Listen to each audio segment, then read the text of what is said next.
Keesokan harinya di sekolahnya Chen Nuo, di kelasnya tengah kedatangan murid pindahan. Siapa lagi kalau bukan Li Yingwan atau Firefly. Guru di kelas Nuo pun mengungkapkan ke depannya Yingwan akan pindah ke sekolah ini dan menjadi teman kelas kalian. Yingwan pun dengan sopan memperkenalkan dirinya. Halo semuanya, aku Li Yingwan, senang bertemu dengan kalian semua. Lalu guru honorer yang bernama Pak Wu meminta Yingwan untuk duduk di bangku kosong yang ada di sebelah Chen Nuo. Mendengar itu, Keke langsung berdiri dan berujar bahwa Yingwan ini adalah orang asing. Bahasa masih belum bagus. Aku takut jika dia tidak bisa belajar dengan benar bila duduk di sebelah Chen Nuo. Terlebih lagi, papanya tidak bisa dilihat dengan jelas dari belakang. Ungkap Keke beralasan, atau apa karena cemburu ya teman-teman? Gimana menurut kalian? Hehehe. Sementara itu, Luo King tengah mengejek Nuo. Lihat, pertempuran sengit telah dimulai. Saudara, kamu harus berterima kasih padaku, ujar Luo King, sedangkan Nuo hanya diam tanpa kata sambil memegang kepalanya. Lalu Luo King mengatakan kepada guru Pak Wu bahwa biarkan dirinya pindah ke belakang ke bangku kosong yang ada di sebelah Chen Nuo. Jadi biarkan Yingwan duduk di bangkunya. Guru Pak Wu pun setuju. Setelah itu, murid yang ada di sebelah Yingwan ingin PDKT. Tapi Yingwan merespon dengan hush, lalu membuka kotak pensilnya dan berdoa. Murid yang ingin PDKT tadi itu pun terkejut. Teman baru kita benar-benar menghormati agama, ucap Luo King, sedangkan Nuo hanya diam seperti biasa sambil memegang kepalanya. Setelah istirahat, Nuo pun makan di kantin sekolah sambil bergumam soal makanannya yang menurutnya sangat tidak enak, tapi tetap dimakan Nuo. Tiba-tiba Keke datang menghampiri Nuo, lalu duduk di sampingnya sambil memberikan sebuah bungkusan. Makanlah, di dalamnya ada roti kukus daging dan sebagainya. Jangan terlalu banyak makan di kantin. Ayah bilang jika mereka tidak pernah mencuci berasnya, ungkap Keke. Nuo tanpa sungkan langsung melahap makanan yang diberikan Keke. Keke yang melihat Nuo makan dengan lahap tersenyum senang. Tiba-tiba teman Keke memanggil Keke dan mengajak Keke duduk di tempatnya untuk makan bersama. Sedangkan itu Yingwan datang menghampiri Nuo yang dari tadi dia mencari-cari Nuo dan akhirnya ketemu. Yingwan pun langsung duduk di sampingnya Nuo dan bertanya apa yang tengah dimakan Nuo. Nuo pun menjawab dengan santai bahwa dirinya makan roti kukus daging. Yingwan pun ingin meminta roti kukus dagingnya Nuo. Boleh kan, ujar Yingwan dengan manisnya. Melihat itu, Keke mengeluarkan aura yang sangat mematikan. Aura ini bisa disebut aura C, yaitu aura cemburu. Nuo pun merasakan aura itu dan membuatnya merinding. Yingwan dengan agresifnya langsung memeluk lengan Nuo. Opa, cuma satu gigitan, jangan pelit, ujar Yingwan yang membuat Nuo tak bisa berbuat apa-apa dengan keadaannya saat ini. Yingwan terus-menerus memaksa Nuo agar Nuo menyuapi roti kukus dagingnya, sedangkan Nuo terus saja merinding karena aura C milik Keke semakin kuat. Bagaimana bisa jadi seperti ini, pikir Nuo yang tak bisa apa-apa. Namun tiba-tiba terdengar sebuah teriakan seseorang yang berujar, "Hei bajingan!" Nuo pun menengok sumber suara dan tersenyum sambil berujar dalam pikirannya, aku selamat. Orang yang berteriak tadi ternyata adalah Haonan yang sudah memotong rambut jametnya, yang sebenarnya rambutnya itu dipotong oleh ayahnya. Chen Nuo, kau tidak bisa kabur hari ini, ucap Haonan marah-marah sambil menghampiri Nuo. Melihat Haonan ingin menghampirinya, Nuo pun dengan santai melempar sumpitnya. Karena Haonan sedang dalam amarah, dia pun tak melihat apa yang dilakukan Nuo. Saat kakinya melangkah, dia pun menginjak sumpit yang tadi Nuo lempar. Haonan pun langsung terjatuh dengan posisi yang tidak bisa aneh ungkapkan. Pokoknya sakit lah. Aku menamainya double cannon, ujar Nuo. Lalu Nuo menghampiri Haonan yang tengah terjatuh dan menanyai keadaannya. Apakah kau terluka lagi? Ucap Nuo. Sedangkan Haonan mengingat kejadian yang kemarin saat Nuo melemparnya ke tong sampah dan itu sangat membuatnya sangat kena mental. Tidak, jangan mendekat, ujar Haonan. Santai bro, aku hanya ingin membantu, ungkap Nuo dengan senyum santainya.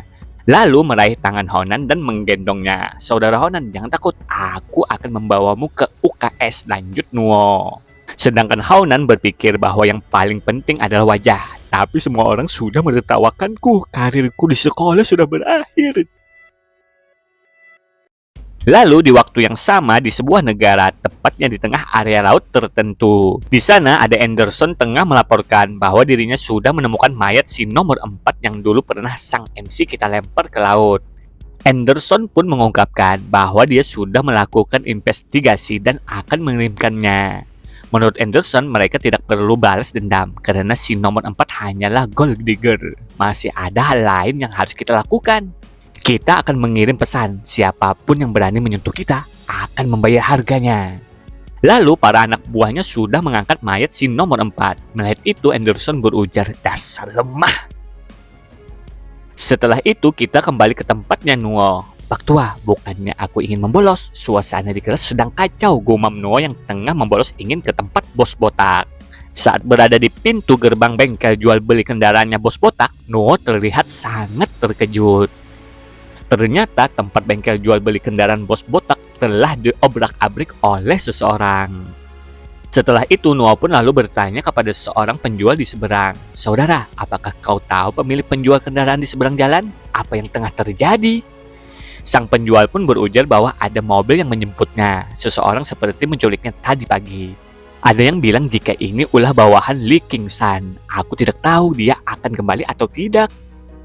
Mendengar itu, Nuo dengan seriusnya bergumam dalam pikirannya sambil menyebut nama Li Qingshan. Sedangkan itu di tempat resort di bagian selatan, terlihat bos botak tengah diikat, disiksa, dan ditenggelamkan di sebuah kolam. Di sana juga ada Li Qingshan. "Tanya apa dia sudah mengerti," ujarnya. Anak buahnya pun menarik tali agar bos botak tidak tenggelam lagi. "Tuan Li Qingshan, yang Anda lakukan ini telah melanggar hukum," ucap bos botak. Anak buahnya pun ingin menyampaikan apa yang diucapkan bos botak tadi ke Li Qingshan. Namun Li Qingshan berujar bahwa dirinya bisa mendengar apa yang diucapkan si botak tadi. Bos botak pun menangis dan memohon ampun kepada Li Qingshan. "Tuan, jangan lagi, tolong. Saya tidak akan mengganggu Anda. Tolong lepaskan saya. Keluarga saya masih perlu makan." "Apa yang kau punya sampai berani berunding denganku? Kau pikir aku tidak bisa mengambil tokomu? Karena aku sudah lama di penjara dan kehilangan banyak anak buahku," ungkap Li Qingshan. Namun tiba-tiba, boom! Anak buahnya Li Qingshan terlempar. "Yo, sedang bersenang-senang ya," ucap Nuo dengan helm andalannya. Karena sang MC kita sudah datang, membuat anak buahnya Li Qingshan yang tengah memegang tali yang mengikat bos botak pun terkejut dan melepaskan genggamannya, membuat bos botak tenggelam lagi. "Dari mana asalnya? Aku pikir tidak pernah mengganggu siapapun," ucap Li Qingshan sambil menahan anak buahnya yang sudah kesal dengan perbuatan Nuo. Dengan santainya Nuo berjalan yang sudah menghabisi beberapa anak buahnya Li Qingshan. "Kau bahkan tidak mempunyai tempat aman. Jadi mari hentikan omong kosong ini dan mulai bertarung," ujar Nuo. Mendengar itu, Li Qingshan memerintahkan anak buahnya untuk menangkap Nuo yang menurutnya anak bau kencur ini sambil ngeteh santai. Para anak buahnya pun dengan segera ingin menangkap Nuo. Bam, bam, bam. Namun dengan sigap Nuo langsung menghantam para anak buah Li Qingshan dan melempar para anak buahnya itu ke kolam. Melihat anak buahnya dengan mudah dihabisi Nuo, Li Qingshan pun langsung berucap, "Kawan, tidak perlu bertarung. Aku pikir kita bisa membicarakannya." Mendengar itu, Nuo langsung menendang Li Qingshan dengan kerasnya dan berujar bahwa tidak ada yang perlu dibicarakan. Lalu Nuo pun menyelamatkan bos botak yang tenggelam. Setelah itu di warung mie, Nuo dan bos botak sedang makan mie. Bos botak pun mengungkapkan jika bukan karena bantuan abang Nuo, dia pasti sudah mati tenggelam. Lalu Nuo menanyakan bahwa apa yang akan bos botak lakukan jika Li Qingshan dan yang lainnya datang lagi, karena Nuo tidak bisa selalu menyelamatkan bos botak. Mendengar pertanyaan itu, bos botak menjawab bahwa dirinya juga ingin menyingkirkan semuanya, tapi dia tidak bisa. Dia sangat kekurangan uang. Lalu bos botak melanjutkan bahwa dirinya sangat membutuhkan banyak uang untuk menyewa preman dan mereka juga tidak bisa bertarung setiap hari karena bisnisnya saat ini tidak bisa mendukung sepenuhnya. Bos botak pun ingin tahu apakah bisnis mobil gelapnya akan bisa bertahan karena menurut bos botak inspeksi bisa terjadi kapanpun. Jadi bos botak berpikir akan menghubungi agen resmi kendaraan elektrik tahun ini.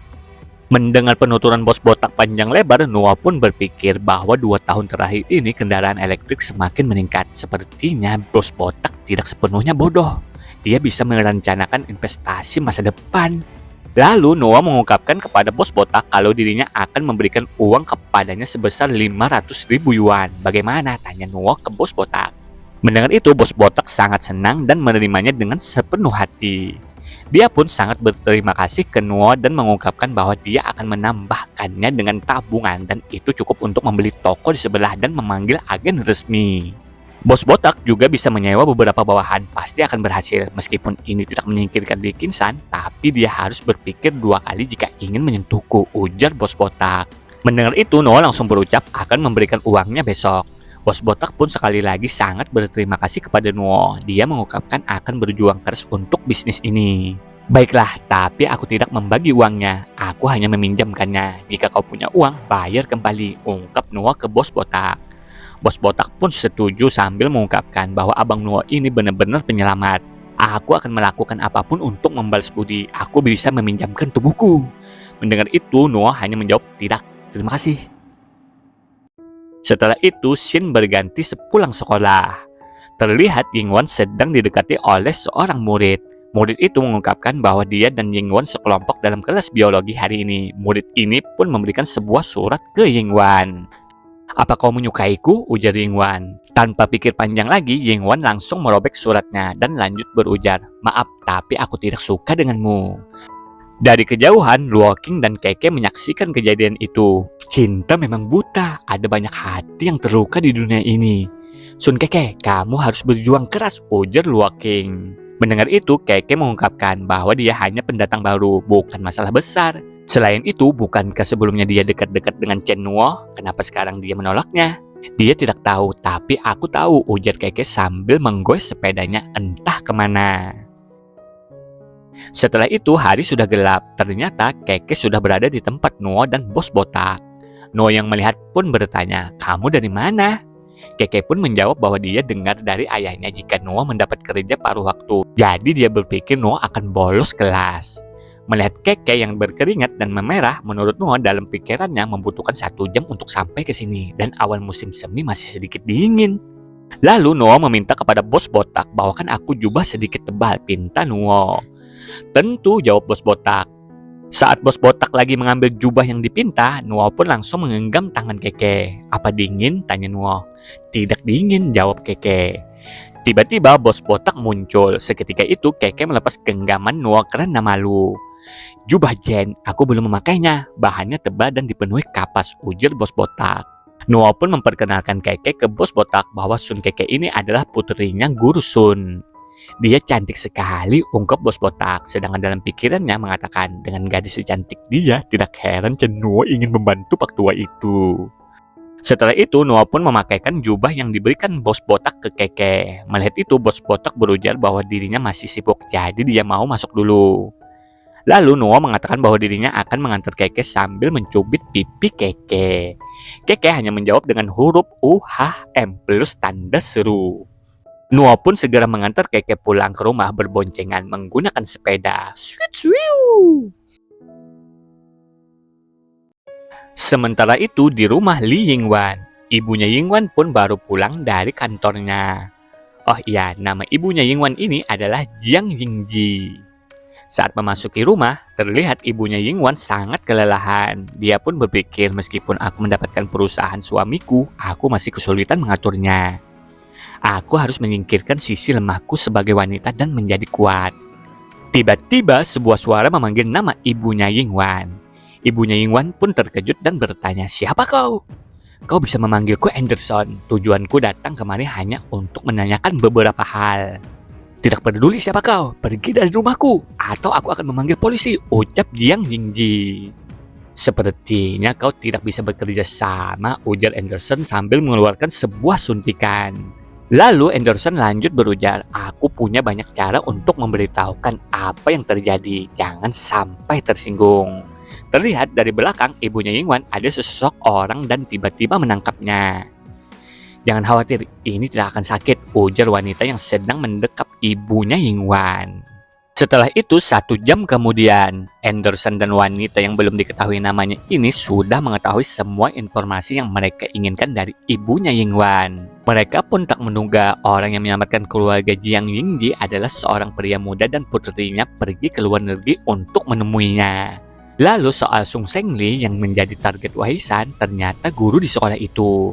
Sepertinya aku mengenal pria muda itu, ujar Anderson. Lalu Anderson mengajak teman wanitanya untuk pergi. Bagaimana dengan dia? Tanya sang wanita. Anderson pun langsung menjawab bahwa sampai God Giger baru ditemukan, biarkan dia menangani properti yang ditinggalkan He Zhengjie. Bersihkan dia, aku tidak ingin siapapun tahu jika kita menggali ingatannya. Setelah itu, kita kembali ke tempat sang MC yang tengah asik membawa adiknya jalan-jalan. Adik Xiaoye pun bertanya kepada abangnya, "Bang, apakah aku seperti anjing?" Mendengar itu, Noah hanya diam plus bingung dengan pertanyaan adik imutnya ini. Melihat abangnya bingung, adik Xiaoye mengatakan dengan polosnya bahwa anak laki-laki sering membawa anjingnya jalan-jalan untuk mendapatkan perhatian gadis. Dan saat jalan-jalan hari ini, banyak gadis yang mendekati abang. Mendengar itu, Noah sedikit terkejut dan bertanya, "Siapa anak nakal yang mengajarimu itu?" "Siswa yang memberitahukanku, dia punya 8 pacar di TK. Hebat kan bang?" jawab adik Xiaoye. Mendengar jawaban dari adiknya, Noah pun bergumam dalam pikirannya. Sepertinya aku harus membicarakan mengenai beberapa peraturan dengan kepala sekolah TK-nya nih. Namun, tiba-tiba ada yang memanggil Noah dengan sebutan Opa. Siapa lagi kalau bukan Yingwan. Yingwan pun menanyai Noah, "Opa, apa dia adikmu? Aku dengar jika kamu punya adik kecil yang imut." Di sisi Noah terlihat adiknya seperti ketakutan. Noah pun berujar, "Jangan takut dik, dia itu teman abang." Lalu Yingwan memperkenalkan dirinya ke adik Xiaoye. "Halo, namaku Li Yingwan. Aku adalah istri masa depan abangmu. Bagaimana jika kita bermain bersama?" Adik Xiaoye pun membalas, "Namaku Chen Xiaoye." Mereka berdua pun mulai mengobrol ria. "Tahun ini umurku 18, Xiaoku adalah sapi. Aku percaya dengan saudara Guan," ujar Yingwan ke adik Xiaoye. Adik Xiaoye pun balas berujar, "Aku 5 tahun, Xiaoku tikus. Aku percaya dengan Apolokites para." Lalu Yingwan pun menunjuk Noah sambil mengatakan, "Aku memanggilnya Opa. Dia adalah kepala rumah tangga." Noah yang melihat tingkah dua bocah ini pun hanya bisa bergumam di pikirannya. Anak-anak seharusnya belum belajar mengenai hal itu. Setelah itu mereka pun makan-makan. Adik Xiaoye pun memberikan telurnya ke Yingwan. Yingwan sangat senang. "Oh, telur rebus dengan cinta dari adik imut. Ini pasti hidangan terbaik yang pernah aku makan," ungkap Yingwan.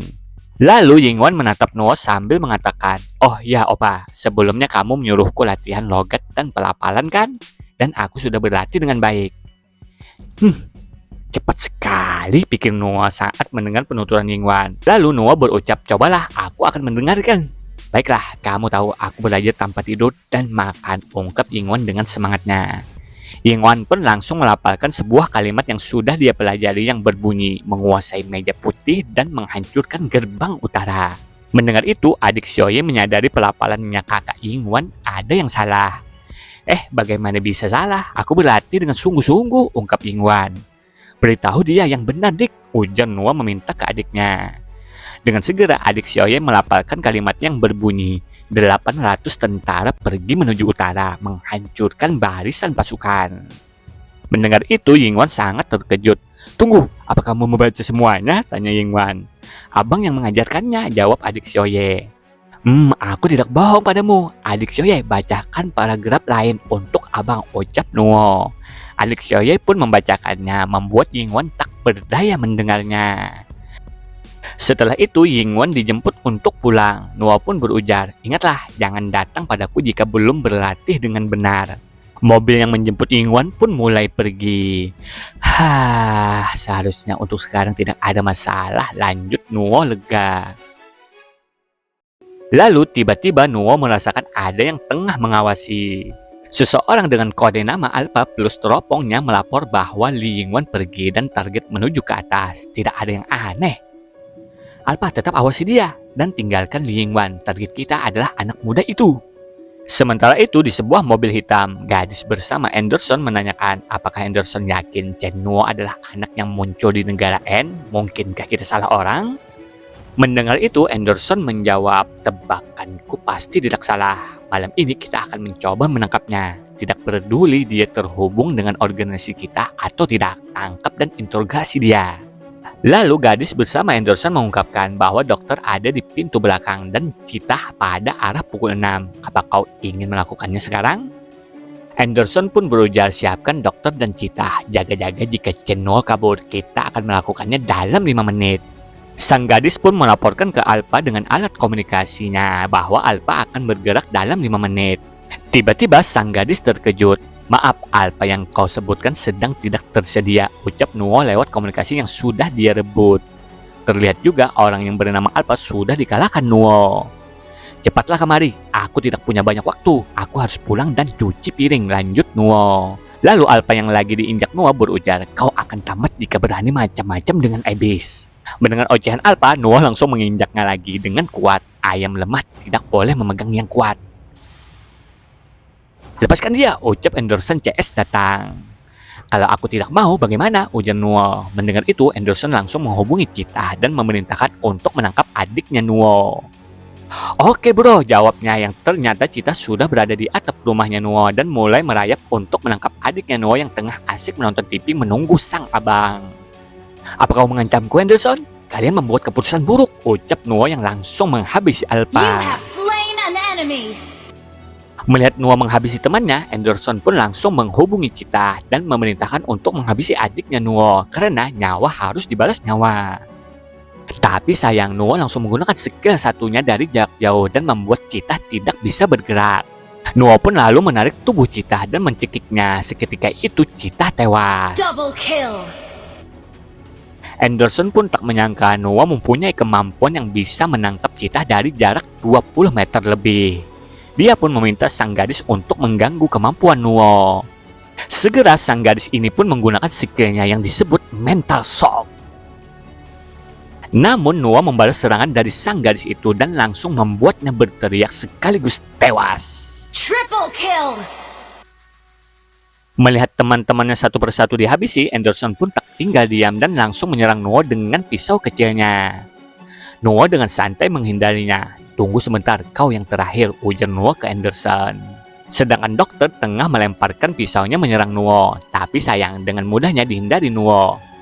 Hai dokter, lama tidak bertemu, ujar Nuo sambil mengolok-oloknya. Wah, kau mengenalku? Tanya dokter sambil menyerang Nuo lagi. Namun dengan dua jarinya, Nuo berhasil menangkis serangan dokter dengan mudahnya. Lalu Nuo mengaliri tenaga dalamnya yang layaknya listrik dan itu membuat tangan dokter tersengat listrik. Sedangkan pisau dokter melayang di belakang Nuo ingin menerkam dari belakang, tapi dengan mudahnya lagi ditangkap Nuo. Mengendalikan pisau, aku sangat mengenalnya di kehidupanku sebelumnya, ungkap Nuo tersenyum.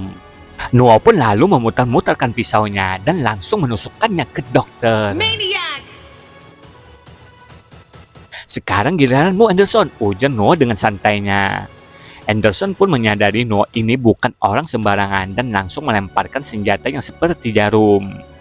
Melihat ada kesempatan, dia pun ingin kabur sambil bergumam dalam pikirannya. Sialan, dewa monster apa yang kutemui? Tapi sayang, Nuo bergerak sangat cepat dan sudah berada di belakang Anderson. Mau lari ya, ujar Nuo, sedangkan Anderson sudah tak berdaya. Nuo pun langsung mencekik Anderson dengan ngeri-ngeri sedapnya. Akhirnya sang MC menghabisi semuanya dengan solo tanpa menggunakan ulti. Setelah itu, Nuo dengan mengendari mobil membawa semua mayat anggota Abyss. Lalu Nuo menelpon bos mereka menggunakan gawai Anderson. Terdengar suara mengatakan, Anderson cepat sekali memanggilku. Aku harap misinya berjalan lancar. Mendengar itu, Nuo menyahut, Kapten, maaf termasuk Anderson, 5 bawahanmu sudah mati. Mungkin kau ingin mengirim seseorang untuk mengambil mayat 5 bawahanmu.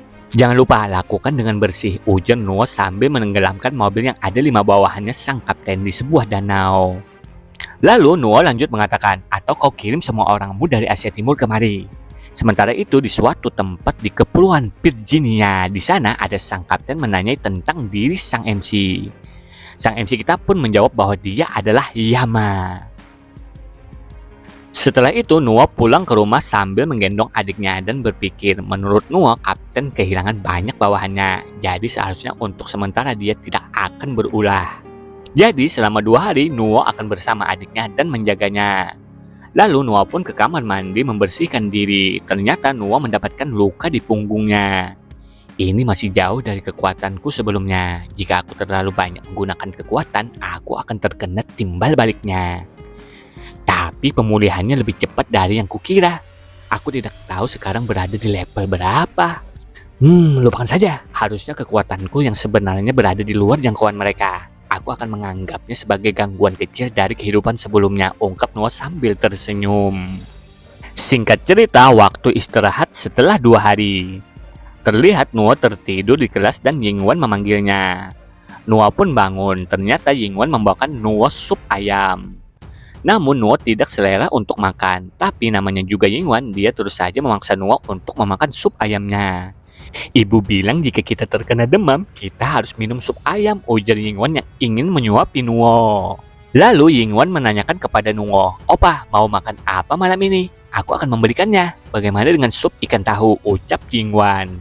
"Tambahkan bibimbap telur kepiting. Tiba-tiba aku menginginkannya. Oh iya, jangan lupa mie dinginnya," ujar Nuo ke Yingwan. Di sisi lain, teman sekelasnya terlihat iri dan bergumam dalam pikirannya. "Dasar tidak tahu malu. Apa kau tidak cukup dengan Sun Keke? Sekarang kau malah berdekatan dengan murid pindahan." Lalu Yingwan pun mengiyakan keinginan Nuo dan akan menyiapkannya nanti malam. Lalu Yingwan pun beranjak pergi.